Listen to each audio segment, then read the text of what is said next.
that bad. It's not such a good morning. Haven't seen you look like that since Monday. Monday was bad. The boiler exploded. Then we got clobbered by Taft at basketball and Lincoln at track. Then the PTA meeting ended up in a riot and I lost my favorite gold filling. But compared to today, Monday was like white Christmas. Oh, come on. Now, it couldn't be as bad as all that. It is worse than all that. Mr. Kaufman. I know what you're thinking. There goes Mr. Doom again. But I'm afraid this time my foul, nasty humor is completely justified. Completely justified? Well, how would your humor be if one of your best teachers, hardworking, resourceful, charming, well-liked, a positive influence on faculty and students alike, might be taken away from you? Matter of fact, how will you feel? I don't get it. Who? Pete. Pete? Pete. 2 guys are coming to see him today from Automation West about going to work for them. Oh, that's silly. Pete never quit teaching. This is a big offer, Liz. And he'd be working with kids. Does Pete know about this yet? Not yet. But he will. Why should I hire you? Well, You have any qualifications? Well, not exactly. You got a lousy record. Yeah, but... Absenteeism, bad grades, fights, a dropout. Now, why should my company take a chance on hiring a kid like you? Because? Yeah? Because? Yeah? Well, I don't know why. All I know is that I can do a good job. Easy, Why do you ask me here if you don't want to help? Easy, Curtis. I'm on your side, remember? Man, you sure put me uptight. Are they going to chew me up that way, Mr. Dixon? No sweat. After me, the real interview is going to seem like a party. You mean they're going to play music and serve drinks, things like that? Not exactly. But they're pretty understanding guys. Come on, we better get over there.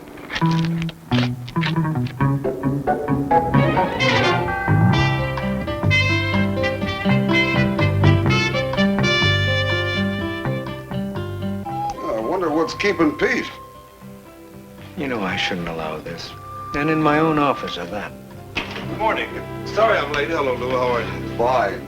Pete, I want you to meet my boss. This is Joe Ralston, Vice President of Charge Personnel at Automation West. Hello, how are you? How are you? Gentlemen, if you'll excuse me, I'm going to leave you to plot your foul deed in private. Pete, I've been looking forward to meeting you. Lou tells me the great work you've been doing with these dropout kids. Well, it is an important job, and I do the best I can. But you fellas certainly have helped by placing the kids in your plant.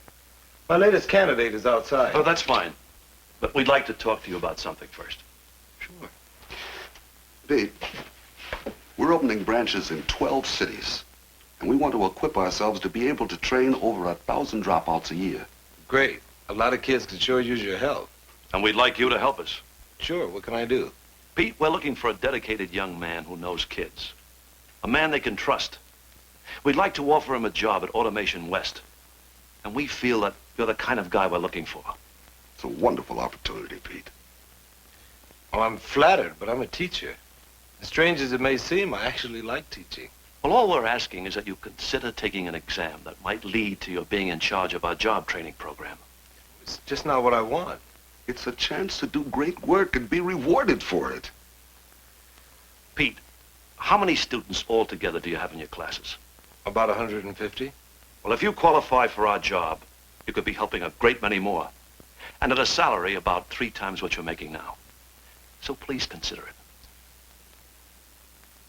Okay, I'll think about it. Good. Now, who's this young man you wanted me to meet? His name is Curtis Jameson. He's a good kid. Curtis, meet Lou Hershey. He'll take care of you. It's my pleasure. Hi. Please, come inside. Thank you. Good luck. Mr. Kaufman, I appreciate you letting me come in like this to talk to Pete. Better here than skulking around in alleys. Do I still have a history teacher? Well, you'll have to ask Pete that one. I'll be talking to you, Pete. Mr. Kaufman. How about you? Hi, Mr. Kaufman. Mr. Dixon. Hi, Sarah. So, you staying or leaving? Right now, I'm going to my first period class. I'll walk you. You see what a nice guy I am to work for? Would that guy walk into your office every morning? No running in the halls, please. Yes, sir. So, did that make you a good offer? A very good offer. Oh. Pete, I wonder if you're aware of some of the fringe benefits offered to employees at Walt Whitman High. Oh, I didn't know there were any. Oh, you'd be surprised. For instance, I can let you have my private parking space right by the back door. And you give up your quick getaways? You'd be surprised the lengths I'd go to keep you here. I won't hold you to anything said in the heat of passion. I hope you haven't said anything in the heat of passion to those horse thieves, like, say, yes. Oh, Pete, am I glad to see you. The bell rang and you weren't here, and I was afraid I was going to have to teach class. Not that I was afraid to teach class or anything. I could get rid of her for you. And they're talking to me about being the guy to run the whole operation. That is if I pass the exam, of course. Oh? Wow, that's fantastic. Very flattering. It's a great opportunity, too. Oh, come on, Pete, you don't want that. Of course not. Do you? What do you mean I don't want it? Well, because you're a teacher. A great teacher. Well, I'd still be working with kids on this job. Why talk about it? You wouldn't quit teaching no matter what they offered you. Macaroni, please. Hey, wait a minute. Aren't you being just a little too quick to write this whole thing off? This might turn out to be something very important to me. I just know you, Pete. If you were like other men, you wouldn't have gone into teaching in the first place. You mean if I were ambitious like other men? What I mean is, you just happen to be one of those people who does things because of their ideals. I help you to resolve your difficulties.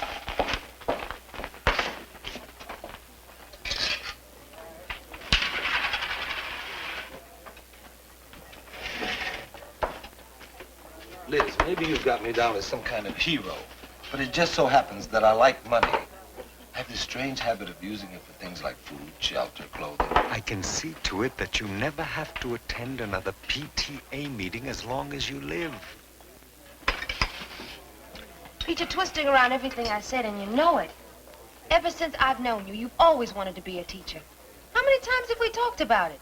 Now, all of a sudden, you're thinking of quitting? I just can't believe it. Well, whether you believe it or not. I don't want to argue in public. Well, now she doesn't want to argue in public. Okay. Liz, tonight we've been invited to dinner at the Ralstons. Oh, great. Here goes, the executive treatment. What time? 8? Oh, that's 8 on the nose, okay? Have you ever known me to be late? We don't want Mr. Dixon to split on us. No, I mean all this talk. It's nothing but gossip. Yeah, you're right, Helen. I think he's about to Look at what you can't say. Oh, yeah. Okay, cool it. Dixon's here.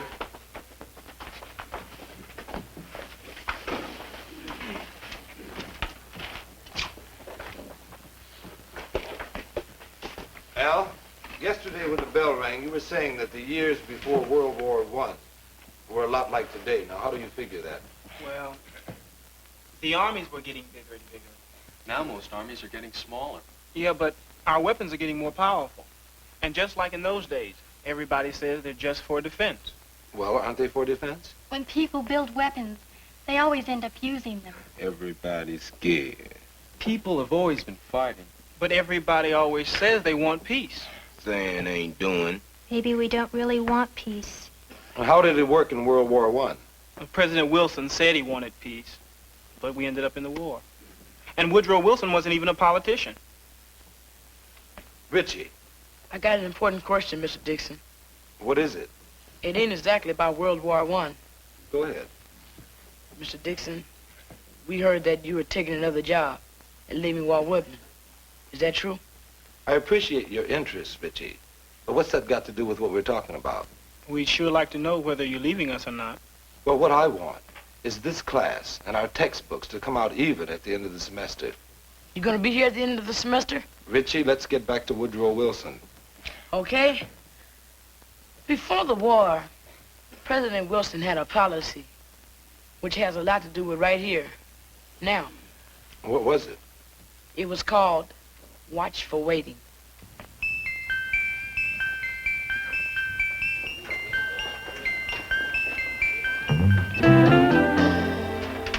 You something else, man.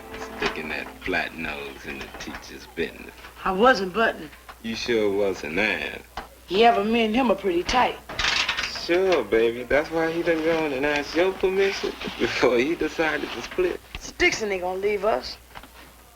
Wanna lay eyes? What's the matter with you? Don't you like Mr. Dixon? I dig him for a teacher.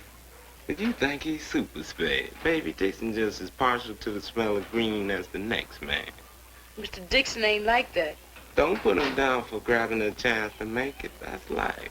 He don't care about money. He's a teacher. Oh, man.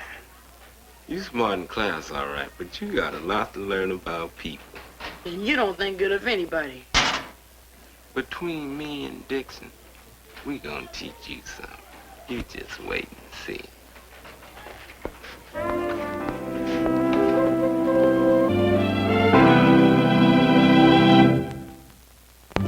You look beautiful. Now let's go. I don't know why I'm going through with this. Dinner at the Ralstons, whining and dining you. It's like you're being seduced. Look, Liz, Ralston's with a company that's doing a lot of good, and I am not about to say no. And he wants you to leave Whitman, and I want you to stay. You know, I've gotten kind of used to that funny face of yours coming down the hallway. Liz, we're going to be late. Since I'm against this whole thing, I can't think of one good reason why I should go anyway. Because I want you to. Yeah, I want you to go with me. Okay? Okay. Okay.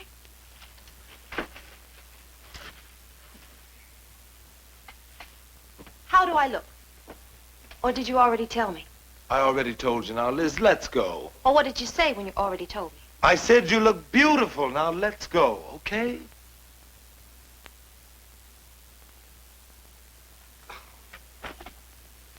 Liz, what is it? I don't know. It's the whole thing. Go into the Ralstons so they can impress you with their skinny sculpture and their 1930 antiques. But they're probably very nice people. Look at it that way. Okay, now, come on, let's go. Okay. Maybe you're right. I might even have a very nice time. But I doubt it. Are you sure you don't want anything stronger than orange juice, Pete? Absolutely. You know, I'll bet there are guys who do the minimum required each day, hide behind the law, and race home as soon as the bell rings. But Pete is a real teacher.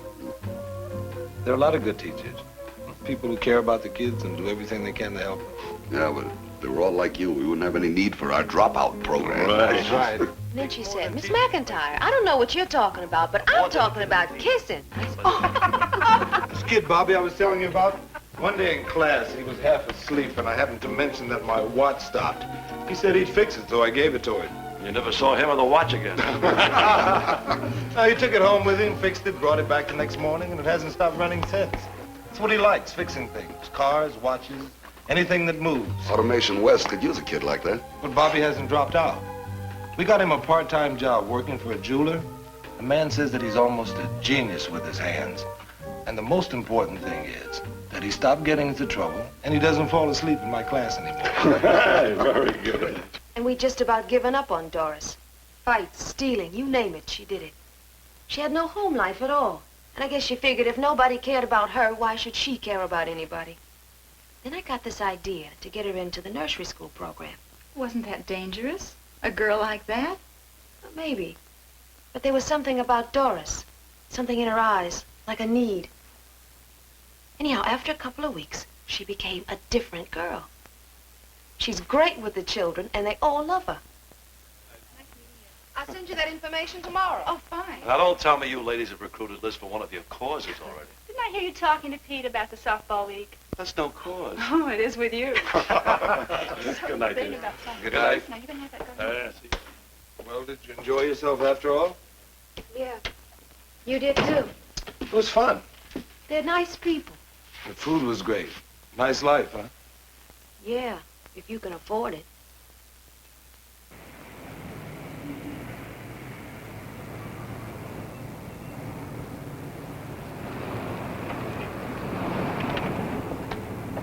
Good morning. Morning. Pete, thanks for agreeing to take these tests for us. No obligation either way, right? Right. Well, I have nothing else to add except that the answers are taped underneath the third sink from the left in the men's room. And look, take your time. I don't want you to feel you're under any pressure. I've never felt less pressure in my life. Good.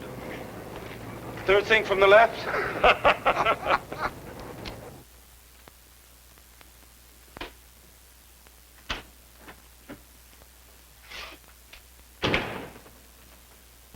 Arthur Dillon. Pete Dixon. Nice setup here. Yes. Very impressive. Well, I'm ready to start if you are. I'm ready. You want me to sit over there? Oh, I'm sorry. Have I taken your seat?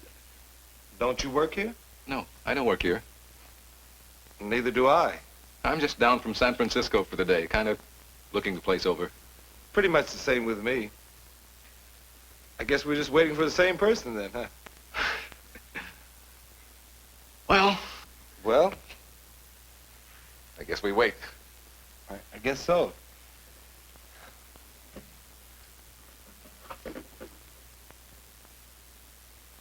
You work in electronics? Oh, no, I'm a teacher. You?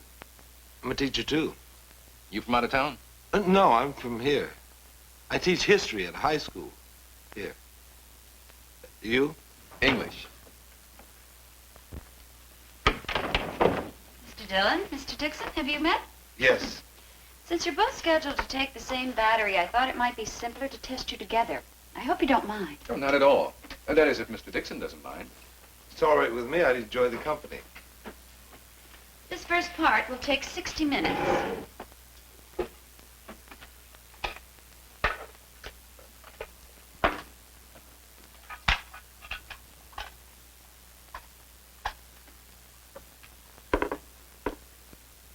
You may begin.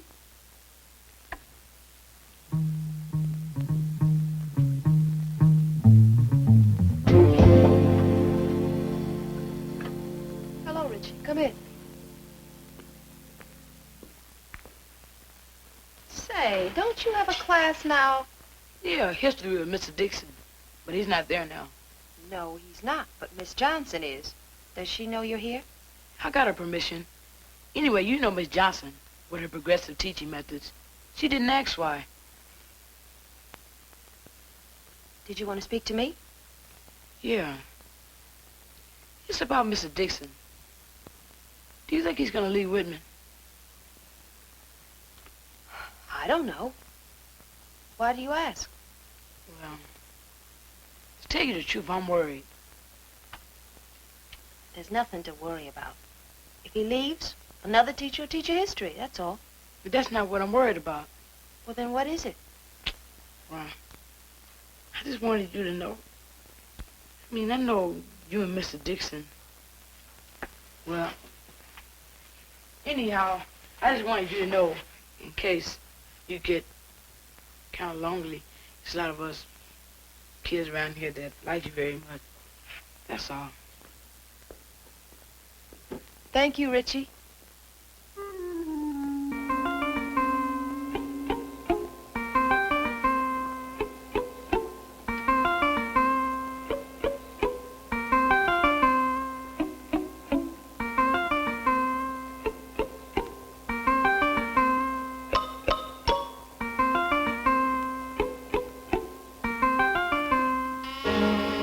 Time's up, gentlemen.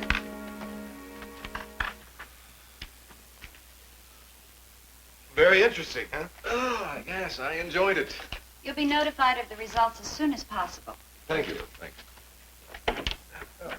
You going back to San Francisco today? No, I'm going to be sticking around for another day at least. There's some people here I have to talk to. Yeah, me too. So what was the other guy's exam like? Educated, well-spoken. Seem to have a lot going for him. I've always been a terrible exam taker. When I was a little girl, I used to break out in hives. Maybe your body was trying to tell you something. So? What happened? Is this a farewell lunch? Well, I haven't heard anything since the exam. He's playing it cagey. Oh, they're not pressuring me to make a decision, but my friends? I've been totally objective, despite my true feelings. We've all been totally objective. By the way, did I tell you I'm thinking about putting an air conditioner in your room? Well, I told Lou I'd call him at noon to get the test results. Wish me luck. Here's a dime. Remember, there's more where that came from.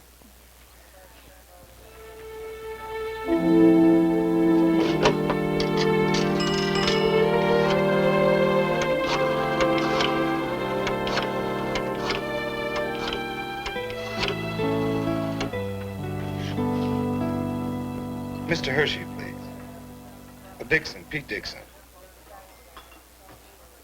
Hello, Lou? Yeah. Yeah, He didn't get it. okay. Thanks.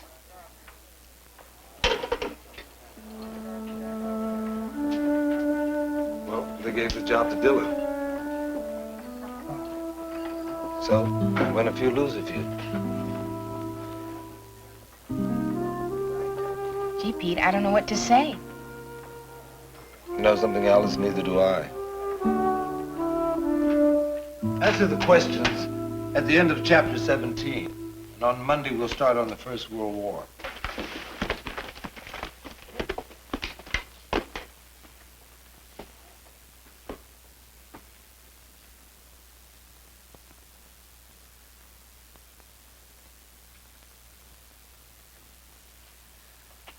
Some of you people who have been so deeply involved in my life might be interested to know that this could be the year that we make it through to the end together.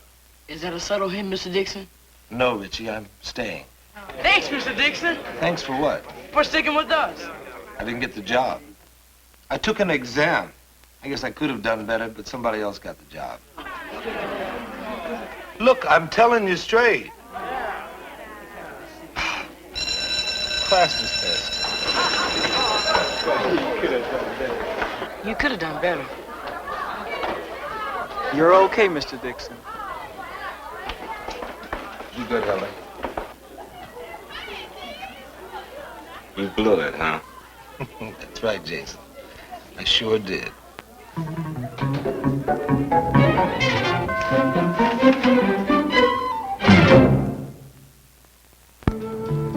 I'm sorry. Thanks. Were you very disappointed? It's always more fun to win. I guess it is. Pete. Oh, hi, Joe. How are you? Been looking for you. Guess I better leave. No, please stay. It's all right with Pete. I just want to explain to him personally what happened. Wasn't it a simple case of the better man won? Not quite. You see, those tests told us some very interesting things about you. Do you want to hear? Go ahead. Pete, you don't want to leave Walt Whitman. All you want to do is teach. Those tests showed us that. Working for Automation West would have made you miserable. You happen to be the kind of guy that just doesn't want to be bogged down by too much administration, paperwork, and all that. That's true enough. You want to be right in there with the kids, teaching. I see. Well, I better be running along. I want to get on that freeway. Hey, Joe, one thing. Yes? About the test, the intelligence section. Yes? Who came out ahead? Pete or that other guy? Come on. No, I want to know. But you're acting like a kid. Maybe, but you don't have to listen. Joe? You won't tell anybody? Promise. Pete came out ahead. Don't you find the tester more accurate than ever? Did he win by a lot? Very, very little. Had to ask one question too many, right? I'll see you, Pete. Oh, good luck. Maybe, but you don't have to listen. Joe? Had to ask one question.